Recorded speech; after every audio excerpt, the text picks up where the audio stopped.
Good morning. We're going to go ahead and start with the meeting of the Regional Flood Control District. Okay, item number 1 is comments by the general public. This is the first time set aside for public comment. Anyone wishing to provide public comment with regards to any matters on today's Regional Flood Control District agenda, please step forward to the microphone and please state your name, identify the item on which you are speaking. Mr. King. Well, good morning, members and our esteemed leaders of many communities in the area. I take none of it for granted, all the hard work you and your staff do. My name is Eric King, a longtime resident here, and longtime deeply concerned human being about our ecology, community, and citizenry. And I've spent more than 30,000 hours of my life volunteering to help build stronger, healthier, and more aware communities of the vitality, greatness of quality of life, and wellness extensions in life for human beings when it comes to water in our arid environment. And I'm certain that public safety and water are some of the chief concerns any leaders in the community have for that. Having said that, these items of number 10, number 11 in particular, I wanted to talk to pointedly about what I just commented on. Thank you for hearing that. And I love the WASH. I continually tell citizens it's one of the greatest kept secrets in our community. And thank goodness you all are, and your staff for so long have been taking good care of it.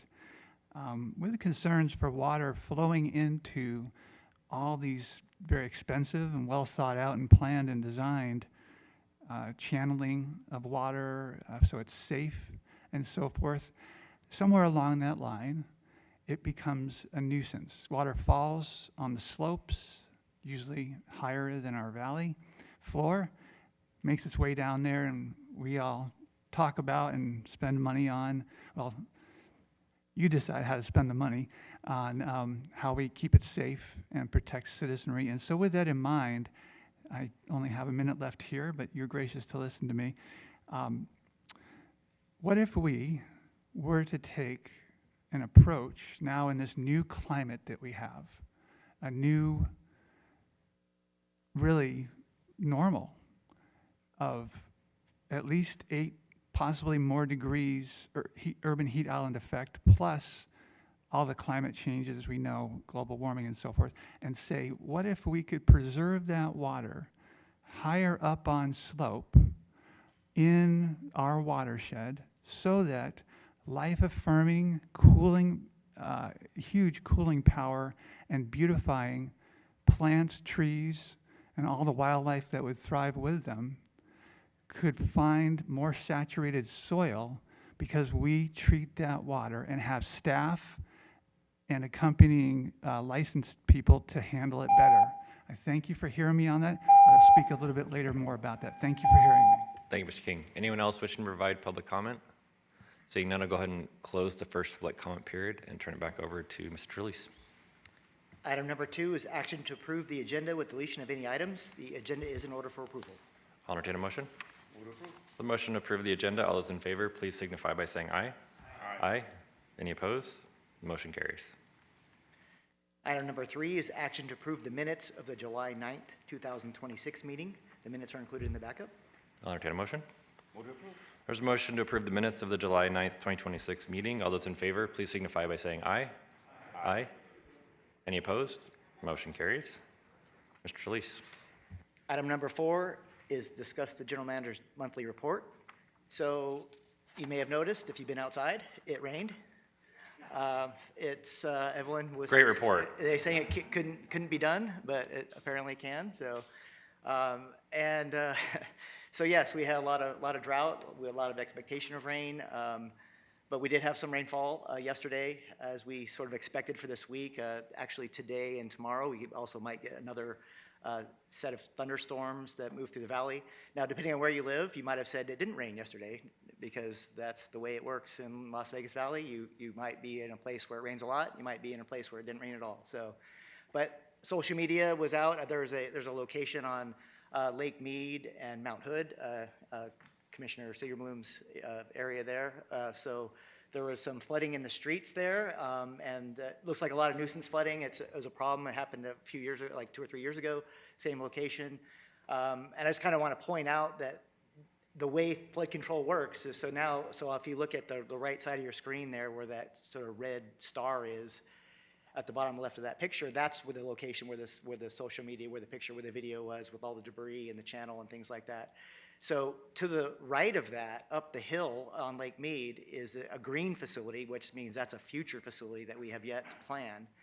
And that facility is intended to collect all that water that comes off the mountain and take it to that future detention basin there over on Alto. So the point is, for this project to cut off the water for that facility to work the way it's supposed to work is a lot of work. It's a lot of planning. It's a lot of funding. It's a lot of design.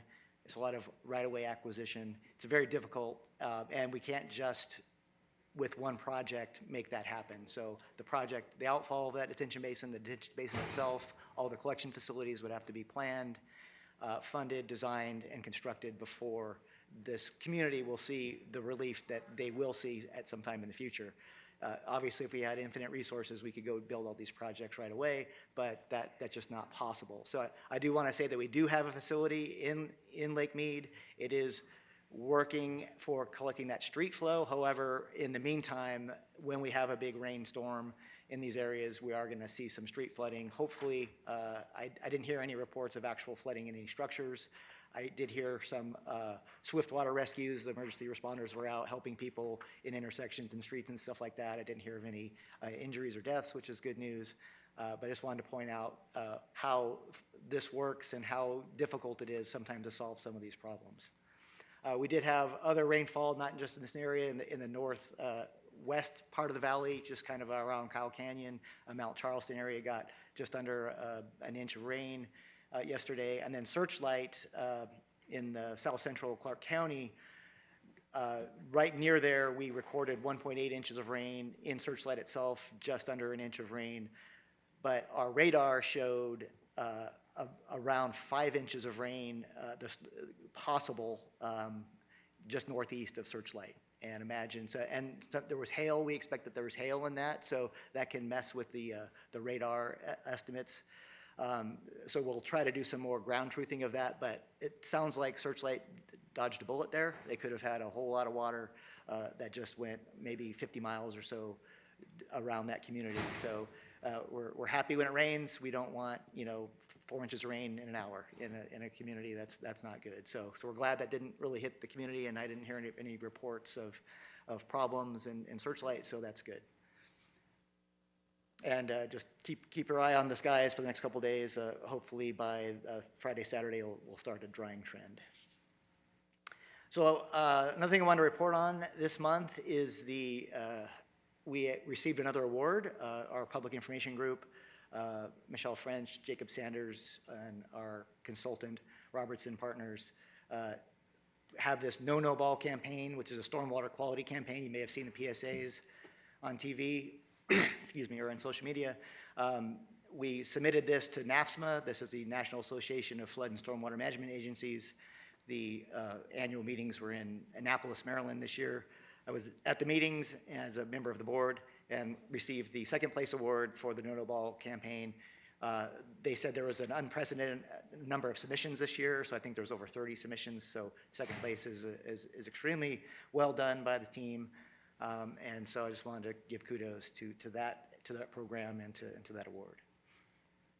A follow-up, speaking of the public information program, a follow-up from, if you might have remembered, in the February board meeting, we highlighted our biggest fan, a 4-year-old child who says that he was enamored with Ranger Danger. His parents emailed us and said, he just loves it, and we sent him swag, and he said that at the time they said, well, we really want to do a Ranger Danger themed birthday party. And then Jacob Sanders reached out to them and said, well, if he's still into this it was in June. It's like, if he's still into this in June, we'll help you out and try to do some things for you. Probably thinking that by then he'd probably have moved on to something else. Well, June came around and he got his Stranger Danger themed birthday party. And so the whole house was just all decorated with, flood warnings and all this Stranger Danger stuff. So the staff went out and brought our van out with a Stranger Danger wrap on it. And he was just so excited and he let him play in the van. And the whole party was all filled with all this amazing Stranger Danger themed stuff. And it's really amazing. I mean, this child is, the parents say that he actually explains to guests what the difference between a flood watch and a flood warning is, and explains to how the water flows from the west to the east through the valley, and it's a bowl tipped on its side, and it's just amazing that a 4-year-old, now 5, knows. Future general manager of the Regional Flood Control District right there. Absolutely. So yeah, I was never this advanced, so he's certainly he's got a leg up on me. But one of the things, and if you do watch the Stranger Danger, it was never created. It was created for teenagers and TikTok and things like that. It's really more of a darker, message that there's you go in the storm drain, you're gonna die, kid. That's not for 4-year-olds. So we didn't really ever intend Stranger Danger to be like that age. But we can see now that this child is not only learning these things, but he's sharing them with adults and sharing them with other people. And so that's really amazing. So it inspired our team to create some content for actual preschool age children. And I will have to say, this is an amazing, they created a video, sing-along video. It's about 8 minutes. It's for preschool age children, and it is fantastic. I will share about a minute of it with you right now. And really kudos out to Robertson Partners, their team, and our staff here for creating this video. I'll just show the last about minute of this video. Sure did like hanging out with you today. Just remember what we all learned today with the Flood Control Patrol. Flood water is gross. Don't go near floodwater. Stay indoors or head to higher ground. And don't play in storm drains. Play in safe, fun places instead. Look what I found at the bottom of the street by a storm drain. Thanks, Drain Ranger. How lucky! But, Better wash it off first. Yuck. All right, let's sing our last song. When it looks like rain and there's a river in the street, don't stop and stare. Now it's time to move your feet. Head to higher ground and keep your cool, because this shore isn't a swimming pool. Turn around, don't drown. Rain, rain, go away. Come again some other day. Turn around, don't drown. Sing along, remember what I say. Turn around, don't drown.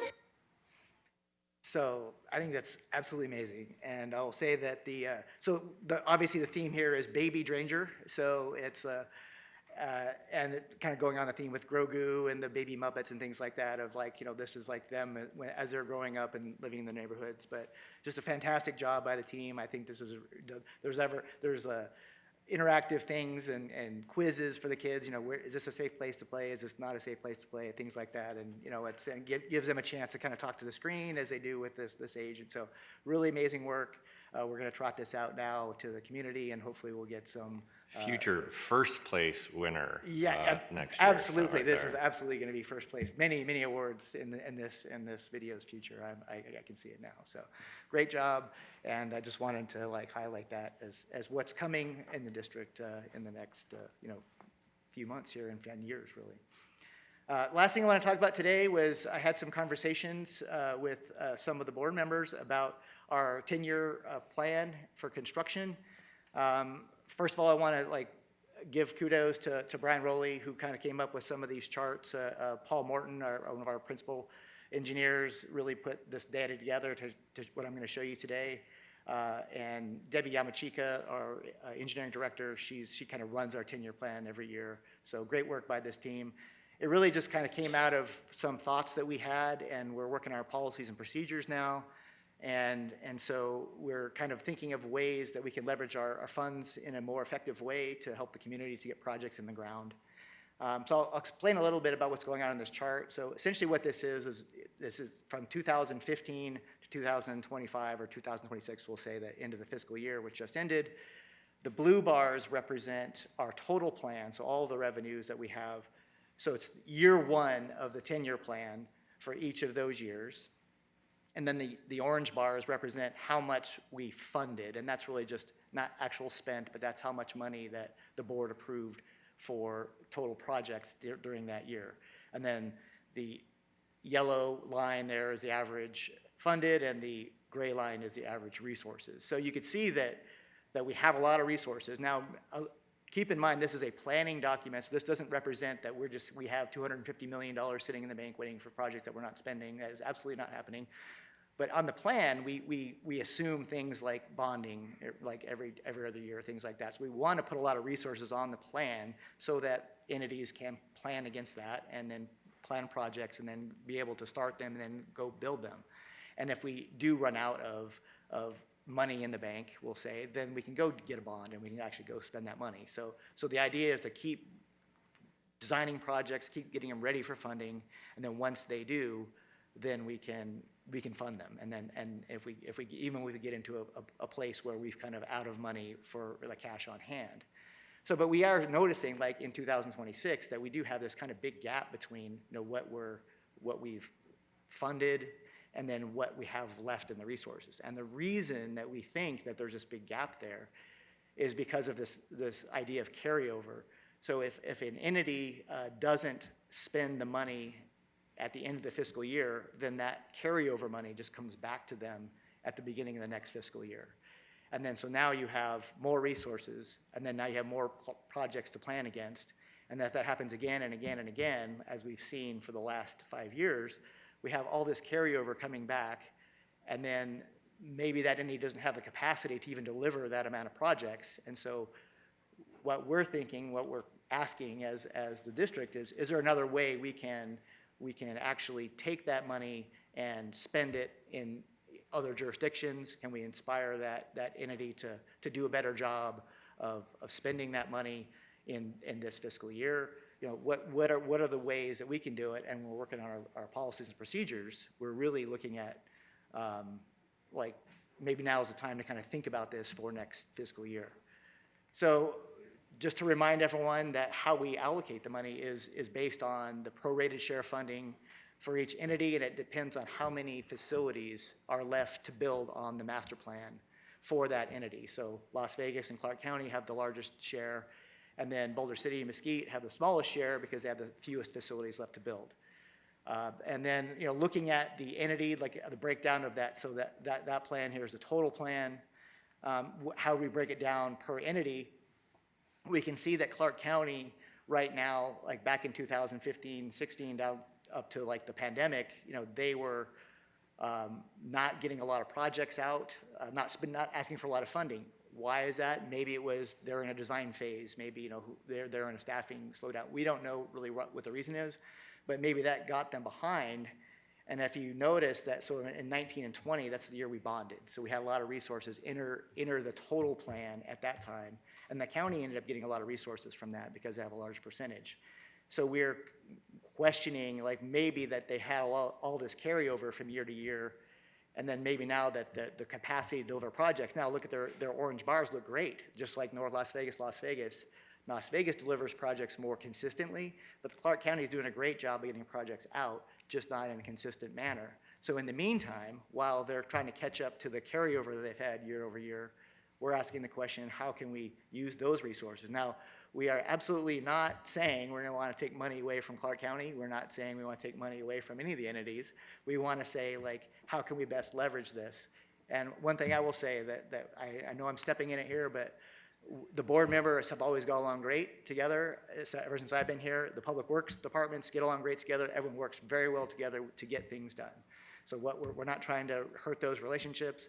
We don't think that anything that we're asking for is gonna stop any projects in any entity. We're just trying to say, like, we kind of have this money here, so why don't we? How can we use it instead of like letting it sit there for a couple years while other entities might be ready to use it, or maybe the entity that like, for example, Clark County or North Las Vegas, maybe we can get them to spend that money, help them spend that money, so that we get back to, well, there's really no carryover from year to year, and we get back to that sort of the Las Vegas model where there's consistently spending funds every year and meeting it more consistently.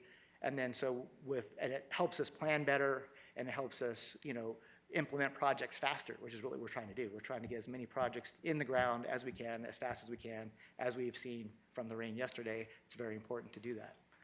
So Henderson, Mesquite, so the other issue with this carryover is we've always allowed, when it makes sense, to have the entity overspend, overfund a project if the total plan, if we have the money and the total plan is not going in the red. So Henderson, you can see their example in like 2017, we allowed them to fund a project that was well above the resources they had allocated. So then the next fiscal year, they had a negative carryover. So they essentially had no resources and no way to start even a new project until a couple years later that's when we bonded. So then we had money for them to actually start new projects, and so then they were able to start projects again. So we were able to, even in their case, we had a project that was well above what their capacity was, but we were still able to fund that project and move forward. And then just off this chart in July, we spent another $25 million of projects in the city of Henderson that, so it looks like 25, 26, they didn't spend anything, but that was in July. So it could have been in June, it just happened to be in July. So they do have a big chunk of money that they've also just spent, but they're essentially borrowing from the total plan. We have the money, we have the resources. Everyone agrees that these projects are great projects. Cadiz Storm Drain was one of them. We certainly think that was a project that we wanted to fund, and that there was no other ramifications to any other entity to fund that project because we had the funds left in the plan. And then the Boulder City and Mesquite examples are, we want them to be able, they're not going to have funds to spend every year, so they need to be able to sort of year after year accumulate money so they can spend a project. So they're in a kind of a unique situation, different than the other entities, and we always have treated them differently, but also fairly, and allowed them to build projects. As you can see, Boulder City just funded a project that obviously, if we would have made them wait till they earned enough money to build that Avenue G project, they probably would be waiting out another 10 years. So we didn't want that to happen, so let them fund it now. We have the funds, we have the resources available. Let's go ahead and go ahead and do it. So these are things that we're just looking at. We're just asking questions. We're looking at our policies and procedures. This will go back to the total plan. So the first thing that we want to do is, right now in the policies and procedures, it basically says that an entity cannot go in the red in any year of the 10-year plan. Well, we've never really operated that way, and obviously with the policies and procedures, it would just be a decision of the board. So in the past, I've said to the city of Henderson, let's move forward, let's go to the board and see what the board says. You rightly approve that project, and therefore it got it in the ground, and it's already out to bid. So great idea. I think that's how the plan should work. So I think what we should do is to make sure that the entities understand that, is to clarify that in the policies and procedures that, yes, you can go in the red if it makes sense, if we do have the funding. If the total plan stays in the black, then it should be fine. Always the way we've done business. I just think it maybe a little bit of clarification in the policies and procedures makes sense. And then the second one that I mentioned there is, this is just a question.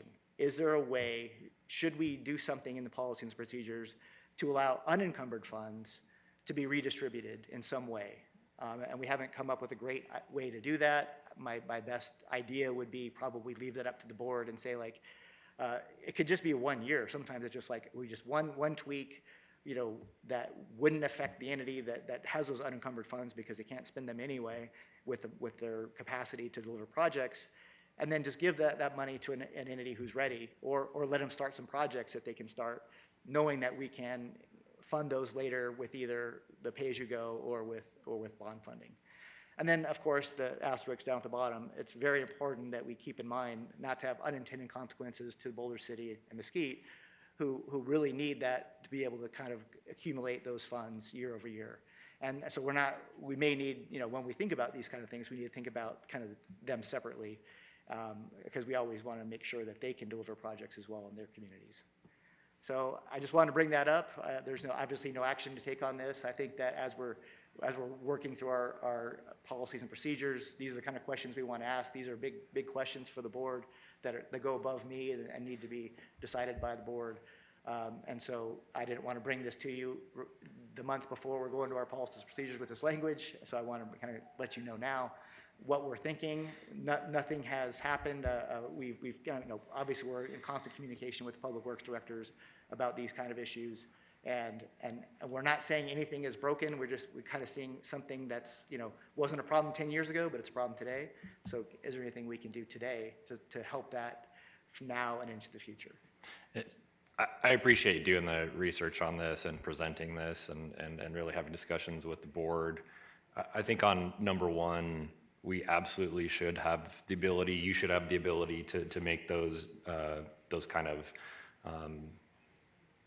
allowances, because obviously projects are expensive and sometimes it's going to be up, sometimes it's down. I think at the RTC level, we also have that flexibility. So I think on the first one, for sure, that flexibility should be built into the policies and procedures. It obviously has to be a vote of this board anyways.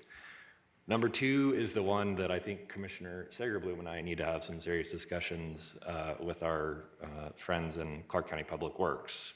We know that there are a lot of unfilled positions within our own Public Works Department, and if we can't fulfill our obligations to flood control in terms of getting projects built and constructed, then maybe it's time to have a discussion about allowing the other jurisdictions who seem to be able to get those projects built, take the lead on some of those projects. So I would say, I don't like saying that, but facts is facts, and we're gonna have some hard conversations internally at the county. So, other thoughts, Councilman? And kudos to the city of Las Vegas, in particular, Henderson, and for really being very consistent over the years of asking for money and fulfilling the projects. Thank you, Chair. I just had a quick question about before these kinds of plans come to the board, there's the consortium of public works directors that get together, and there's a name for that group, but I can't remember the name right now. Oh, the Technical Advisory Committee? Technical Advisory. I mean, it's very simple. Yeah. I should remember that. So they get together on a regular basis and help kind of guide the RTC funds and the flood control funds, as I understand it. Is that correct? So, what was the first part? I'm sorry, I didn't. The Technical Advisory Committee comes together on a pretty regular basis to help kind of guide some of these funding decisions and direction. Yes. So, and right now, and really this came out of a conversation from yesterday from Chair Jones. With, I presented some of this information to him, and he said he thought it was a good idea to bring to the board today. Certainly, this will go through our Technical Advisory Committee before. So, how it came about today is that we want to start thinking about this language, and we are thinking, we had a meeting to meet about policies and procedures, and then it always goes through the Technical Advisory Committee. As you remember, about a year ago when I first took over, there was a policy that basically got stopped at the Technical Advisory Committee that we were trying to create as far as paying invoices, and they just didn't like the language, and so we said, okay, we'll never even bring it to the board with this language. We worked with them separately outside individually, and then came up with language that everyone could agree to. Then they approved it, and then it came to the board. So that sort of thing will happen again in this process. I'm just kind of letting everyone know, here's the kind of things we're thinking of. We're not trying to get anyone in trouble. I certainly think the county's doing a great job of delivering projects. All the entities are. The last year has been amazing on projects in the ground. The county just funded over $55 million of projects in the last 4 months. So obviously not saying that they're not doing their job either. It's just that, there are still some resources and there's some ways that we should be thinking about it. Maybe it doesn't require any changes to our policies. It'll all definitely go through the Technical Advisory Committee before it gets to the board. Any other comments, Commissioner? So just to clarify, I had a project, or have a project on Flamingo Wash right there at Maryland Parkway, and it went out to bid, and the bid came back so high that we did it in pieces. But you're saying that based on this policy, we could have done the whole thing? Yes, we could have done the whole thing, although I will say in that case, I think there was like one bidder or maybe two. And so I think that the decision to kind of break it up wasn't necessarily because we didn't have the funds, is because it wasn't a value. We thought that the bid was just too high. I think that was more the decision. It wasn't a good project in that way. So by splitting it up, I think we could get a better value out of it, and which probably I think did happen. The reality is, yes, we could have funded that at the time if we had the funds to do it. Okay, yeah, so definitely support bringing this forward to the Technical Advisory Committee and to us, because if we can do anything today, let's do it. And Yeah. to Justin's point, if we can't do it, then let's let somebody else do it, because no point in sitting on the money. Yeah, no, so we've been trying to, as you guys all know, I've been pushing really hard to get project under design into funding, into construction. That's been my real push since I've taken over. And, we've been saying, projects in the county, especially, we need to phase this, we need to, let's just go, let's go. We're ready, we have funding, let us go bond, let us have to go bond, let us run out of money, let us figure that out. That's my philosophy too. Spend the money. Just on a side question, did McGaughey get any water? Do we know if that detention basin has actually? The big storm kind of hit north of there. I'm sure it got a little bit of water in it, but nothing of note really. I thought it would. The storm kind of went up that way, and I was kind of hoping that we'd. I was going to say, seeing those pictures, it's tragic that we can't say we did something. Yeah, it was. Of course, you know how rain is. It just goes right where our facilities aren't. So, but yeah, that I thought that was going to be the first big test, but just missed it by a little bit. All right, thank you. Councilman? Yeah, thank you, Mr. Chairman. In speaking to our own public works director, and sometimes when they work with county, and sometimes with Vegas, the engineers, they have their own process. They tend to be a bunch of people who are process and goal orientated, right? And so they tend to be pretty collegial. I have a lot of faith that when the members of the Technical Advisory Committee, they get together, they're pretty good at figuring out, the resources that need to be allocated between them. And that's just something that they do. The good thing is it takes it out of the hands of other people that might have certain interests, right? When they tend to work together, they have a process because, again, parts of North Las Vegas are downstream from Las Vegas, and so these guys work together really well, and parts of Clark County are downstream from North Las Vegas, the other way around, right? They tend to figure things out when they work together, so I'm pretty sure that they can probably figure out, what that input, what the needs are going to be, right, regardless. I just noticed that for ours, I know we were big down in North Las Vegas in 21 and 22 like that, but I think it's because I think we had finished some, so if I remember correctly, because I had asked, I said, hey, why, I know there's money out there, why don't I see these projects here on our list? And I think it's because we had finished up some projects. So a lot of this also has to do with construction, I think, around the valley. And now I do believe that we'll probably see, as things in Tule Springs and that area north of the 215 Beltway there, right? As they begin to start construction out there, I'm pretty sure our little orange thing is going to wind up inching up there. But it'll take into account as we build around a valley. So if you let these engineers, let them have their 2 cents in this, we'll probably have a much better, how should I say, we'll all look a little bit more like Las Vegas there, which is a good thing. Congratulations to your team. Well, you bring up a great point of, because of the way the district operates, we know that the rainfall doesn't follow the hydrologic boundaries, and so we have projects, for example, that are programmed in Clark County that come out of the North Las Vegas's pool of money, and other entities as well. So we have to work together. We have to work together as a board. We have to work together as public works agencies, because we're asking other jurisdictions to spend their portion of the funds on some of our projects sometimes. So those are the kind of things that as you mentioned, engineers need to work together. Everyone needs to work together. If we don't, then everyone loses. So we absolutely have to, in this scenario that I'm bringing up, it has to be cooperative, it has to be collaborative, or it doesn't work at all. Any other comments? Seeing none, thank you very much for that. And if you will send the updated presentation out to all of us, just so we have it, if we want to share with our folks. Sure, absolutely. Okay, I guess that was the questions portion. So we'll move on to part 2 of the agenda, which is the consent agenda. Items 5 through 12 are considered by the Regional Flood Control District to be routine and may be acted upon in one motion if the board so desires. I'll entertain a motion. There's a motion to approve the consent agenda. All those in favor, please signify by saying aye. Aye. Aye. Any opposed? Motion carries. Part 3 of the agenda is discussion items. The last item, number 13, is comments by the general public. This is the second time set aside for public comment. Anyone wishing to provide public comment with regards to any matters before the Regional Flood Control District, please step forward to the microphone, state your name, and please limit your comments to 3 minutes. Once again, good morning, esteemed leaders. Eric King, longtime resident.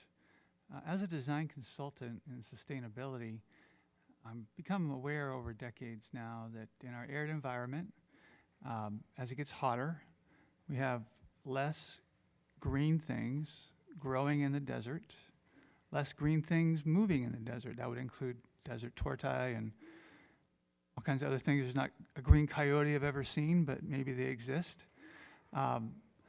We have all kinds of water threats. I know certain municipalities have riverine flooding from places like Virgin River and other contributive bodies of water that flow and become channelized through the concrete structures that you've all approved. So before it gets to there, before that virgin water gets to those well-designed and making water safe devices, I was talking a little bit about saturating it into the soil that obviously would be higher up slope.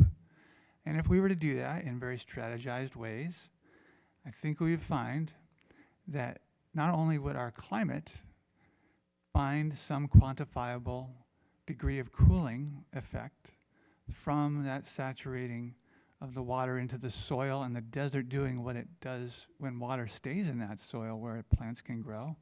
Not only would that happen, not only would wildlife flourish more and people that enjoy it have better quality of lives realized, and frankly, ecotourism and potentially high-paying jobs of companies that would very much like to see more greenery where their high-paid employees work, and cooler temperatures for them to have less days off work from sickness from heat-related illness. Not only would all those benefits, thousands of them, come to the valley in greater quantity and related entities, municipalities, and so forth, those are all pluses, huge ones actually, for long-term diversification of the economy and more staff positions, frankly, with the regional flood control because there's more money to pay them. So more projects to be done, but I really would like to have strong consideration with whatever staff I could be having them with, conversations of how to do this in a technical, appropriate, strategic manner so that you all get to tell more great stories of how awesome your leadership has overseen the betterment and improvement of not only the safety for water, but all the health benefits and, frankly, climate mitigation benefits that can come from more water, longer in the soil, with more plants growing. I cherish that you heard me on this. Thank you very much. Thank you, Mr. King. Anyone else wishing to provide public comment?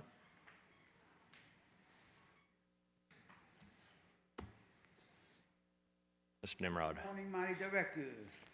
My name is Eric Melchizedek Christ Nimrod. Nimrod means valiant, strong in the Hebrew language.